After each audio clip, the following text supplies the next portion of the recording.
Hey guys, Ronnie here from Earlybird Farms. I'm out here outside today. Just going to do a little farm update. Show you around the property, what's been going on, what we got growing, what we don't have growing. So let's get to it. All right guys, I'm going to start with my hay bales. The guy up the road was testing out some equipment. He cut a few fields. This is just old rough grass. It's not straw, it's hay. Still got the seeds on it. This will make excellent mulch though. I got these. He wanted $2 a bale for them. And then he gave me a couple extra ones, so he's actually got a good many more up there. I'll probably go get some more. I actually got 3 in my truck.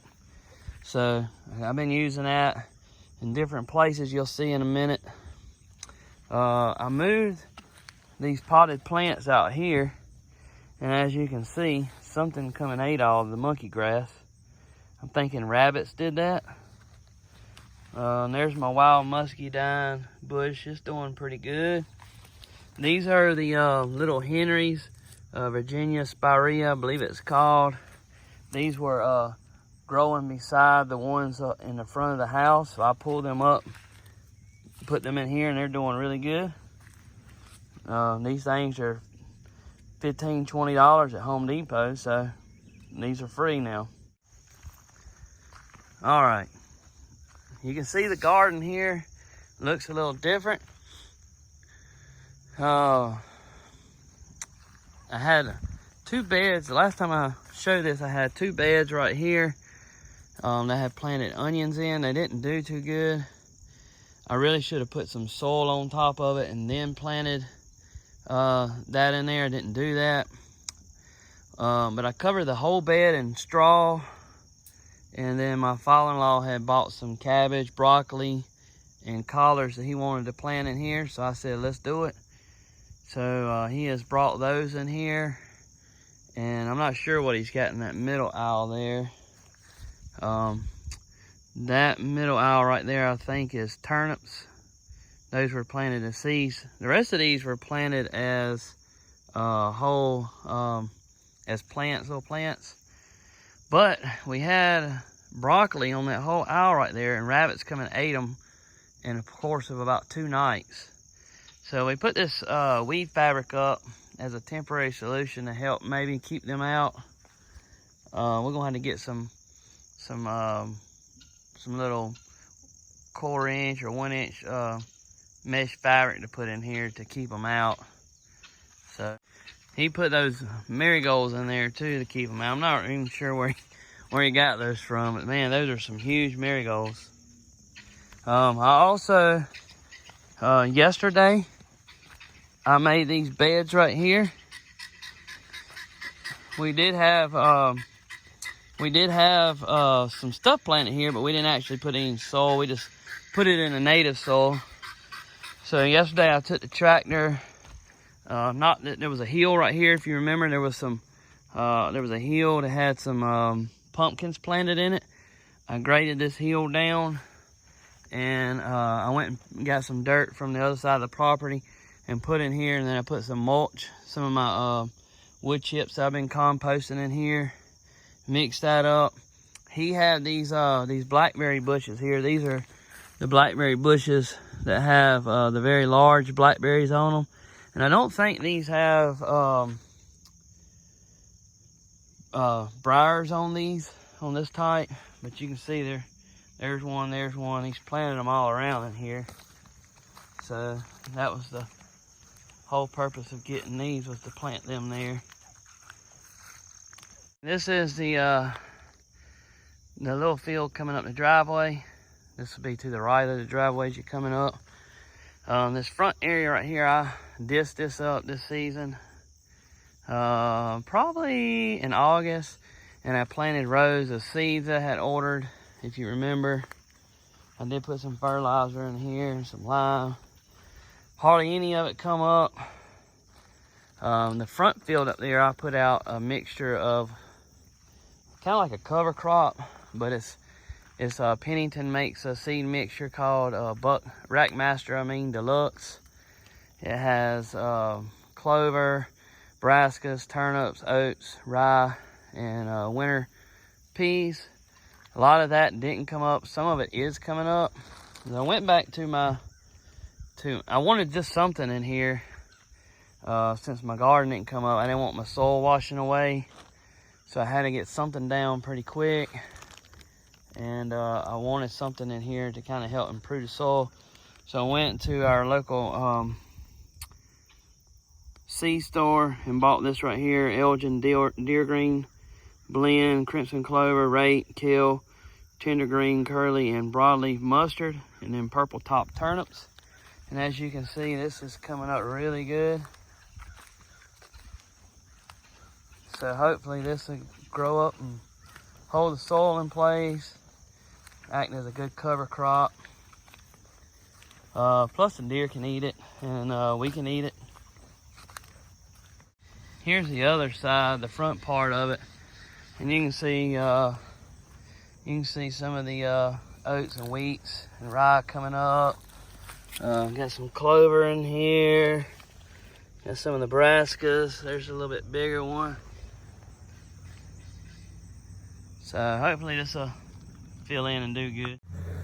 I think the hardest thing to get something growing is usually the first time you plant it on soil that's never been planted in before, other than just wild native stuff coming up. So once I get that going, I think it'll be pretty good. Here we got some Mexican heather. This is around the tree here that I planted. I'm not sure if I ever showed this before. This is coneflower. It hasn't done good here. I've moved this thing all over the place trying to get it to do good, but it's finally starting to shoot off some new leaves there. Do have some carrots coming up. I planted these with my earthway cedar. Those are some basil that's coming up, but you can see the carrots coming up in here. Not a ton, but we'll see how they do. Strawberry patch is looking very robust. Rosemary has really taken off. Azaleas are starting to grow finally a little bit. This is the 3rd year they've been here. I think hosta. These are starting to grow pretty good, except for that one. I think this is called Abelia. It's great. I wish I had more of these. I need to move that rosemary. It's just not in a good spot there. These are the little Henry I was telling you about. They had the little volunteers, and you can see I got some more. Here's one. Here's another one. The bees, the hummingbirds, the moths, they just love this plant. And the leaves stay on this year round. So I'm thinking about planting. Look, there's a butterfly right there. Thinking about planting some more over there and pulling up those, but I haven't made up my mind. Creeping Genie, man, this stuff has really exploded the last month or so. Yeah, my black-eyed Susans there, agave cactus. That's just there temporary, and I got the whole tomato plant there. It's been there about all summer. It ain't really done much. Monkey grass. That's the Gara. These are fringe flowers. Dianthesis, I think, something like that. And this is what's this stuff called? I always forget the name of it. It's a herb. Bees love it though. I like the color of it. And this butterfly bush. This is not, I keep wanting to call it hospice, but it's not hospice. It's I can't think of the name of it. Hadn't really planted anything back here. Been working on grading that a little bit. You can tell that's actually where I was getting the dirt from. Got everything cut really nice. Show you the back here. Been doing a little target practice right there. Got everything cut. I have a little yearling that comes out every day. She comes pretty close, about right here where this shooting bag is.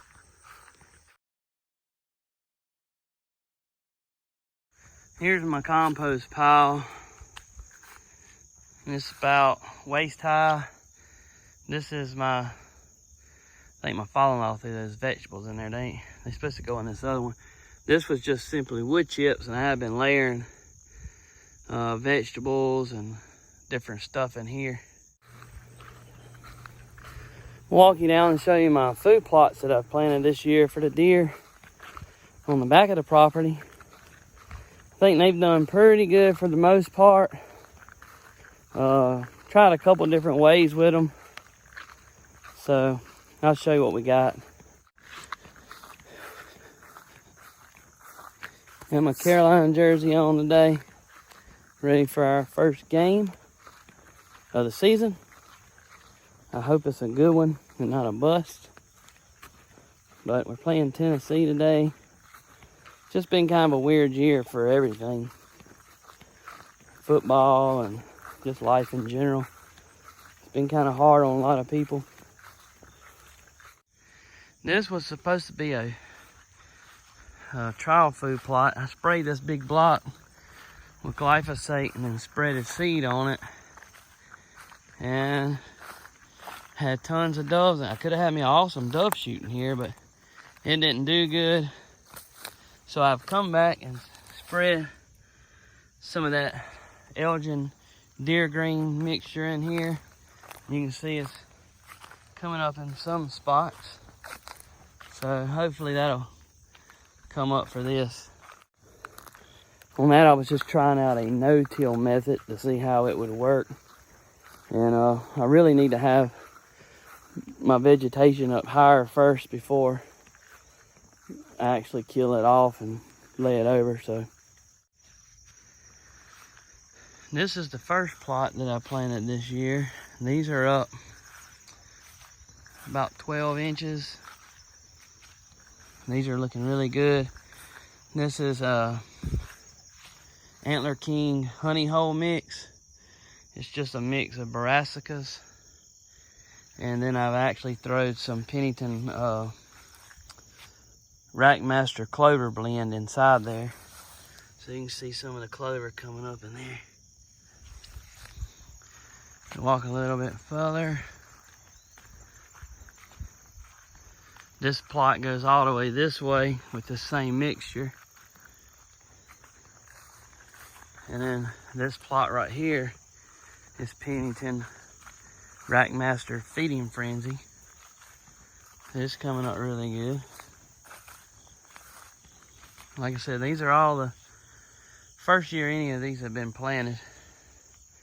And some of these greens, like that right there, that's almost knee high right there.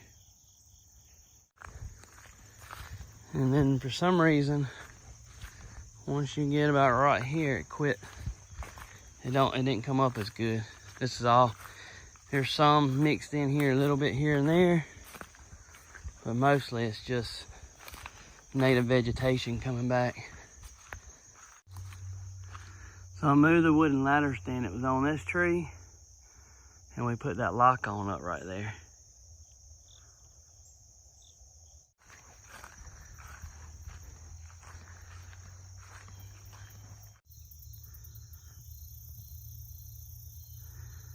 Here's another food plot. This is honey hole, Antler King honey hole, and Rackmaster clover blend. Just in this front area. Behind that tree is just native stuff growing, native browse. And you can see here, there's my stand. I can see down the road and see the food plot all the way to the back there. That's a 2-man stand there. I've installed these HSS lifelines on just about all my stands. There's a lizard on there.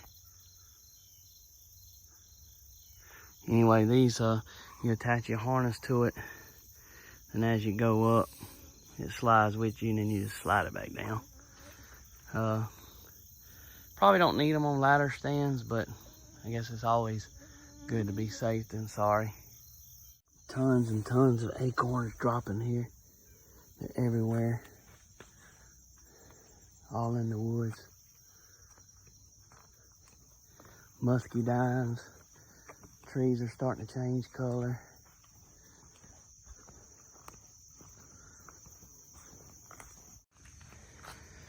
You're technically supposed to put salt out like in January, February, March, but I seen some in the store the other day. I don't have any mineral holes established on our property, so I did put one here, and I have seen a little bit of activity in here.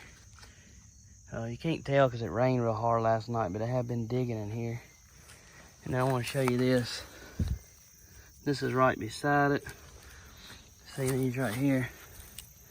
These are wild muscadines. See them? Got that vine right here. This right here is growing up on that dogwood tree. But wild muscadines grow everywhere out here.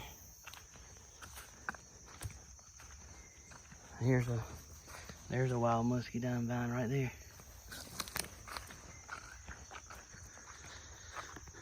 They're coming up on our next stand and food plot. This is where I moved the box stand to, or the homemade ladder stand. Moved it right here. Eventually I'm gonna build a blind here. This is what it looks like in front of the stand. And that's a cutover right there with short pines growing back up. They're about 10 to 15 foot tall now, so it's an old cutover, I guess. And I left this thick, when I cut all this, I left this thick area right here between me and my neighbor's property. You can see it's just a little buffer there. I want to show you just inside the woods right here. I found what they call a feeder tree. If you don't know, there's acorn trees in the woods, but deer will browse on some, but then they'll find a favorite tree that they love the acorns from. There's something different about it, and they'll keep coming back to that same tree, and it's called a feeder tree, and that's the ones that you need to hunt if you find one of those. But as you can see, there's impressions all in the ground right here. See that? Right there. See that right there? Look at this tree. It's a crazy looking tree too. I think it's a white oak or a swamp oak. But when it was dry a couple weeks ago, I come up under here and all the leaves were disturbed around it. And my ladder stand is just right there. You can see through the opening. And I have another one over there. Let's go look at it. That's an old stand right there that had grown into the tree, and I was trying to take down this year to move. So I wanted to get up there and saw it apart. This is another lock-on stand. Hadn't hunted here this year, but look at this. Look at them acorns. Acorns everywhere. Look at all them acorns. Loaded with it. I usually don't even drop this early.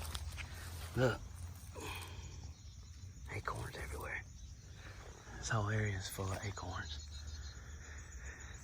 I gotta install a lifeline on this stand. I don't like hunting. I'm scared of heights. I don't like hunting lock-on stands without it. I went to go put it in it the other day, and the bottom of the stand shifted a little bit, so I want to put another ratchet strap on there just to be sure. I have this stand here just to bow hunt. This is a travel area in between my food plot. If I turn around and look backwards, you can see there's the food plot we were just in. If I walk through here,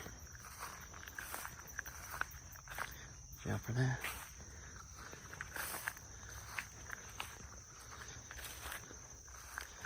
I'm in shorts and Crocs out here in this mess, so, which is my normal attire. There's the stand again. I'm really excited about this. This is gonna be a good late winter spot right here. This again has Pennington Rackmaster feeding frenzy in it. Greens, brassica, clover, oats, wheat. It's a good little spot. Once it gets cold, a couple frosts, these greens they get sweet. The sugar will come up from the roots and then to the leaves, and the deer start eating these things. Same thing for humans. We don't, just like for us, we don't eat the greens until after the first frost. Same thing for the deer. Look at this wild grapevine covering this stump. You usually don't notice a lot of the grapes on them unless they're climbing in a tree. But I cut this. I'm the only one that hunts back here. So some of these stands are kind of close together if you notice, but depending on the wind and what the way they're traveling, because the deer would change their travel route in here. So I got the different stands to hunt different ways. The last two, the two ladder stands I showed you, they're about 150, 200 yards apart. And here's another trail I cut. Deer will take the path of least resistance. They'll travel that. You can actually, if you want a deer to come out a certain spot, you could pile trees up down along the line and leave a gap where you wanted them to come out. And they'll do that. There's a little track right there. Same thing about a fence. If you have a fenced in pasture, deer will jump up to an 8-foot fence if they're being scared, but normally, you know, 5-6 foot fence, they'll cross pretty easy. If you want them to come through a certain spot, you leave a gap down, they'll walk through that gap instead of jumping the fence. The beavers have got my creek dammed up down here, and they have created a huge pond in there. The water is probably 60, 70 yards from the creek. And we got a good bit of rain, 2.5 inches yesterday. And I walked down, I could hear from my house, it sounded like a waterfall down there. So I walked down there to the creek. It's really thick, can't really get in there good. And I'm telling you, it was a long dam, about 2 foot tall. And the water was so full that it was coming over the whole dam all the way around. So I gotta eliminate that problem. I don't know if I'm gonna hire somebody to trap them. Not sure what to do about that yet, or how to keep them from coming back once I trap them. Anybody got any ideas? Leave them in the comments below. All right, guys, I hope you enjoyed this tour. This video is a little long, I know. Hadn't showed this in a while, but appreciate everybody watching.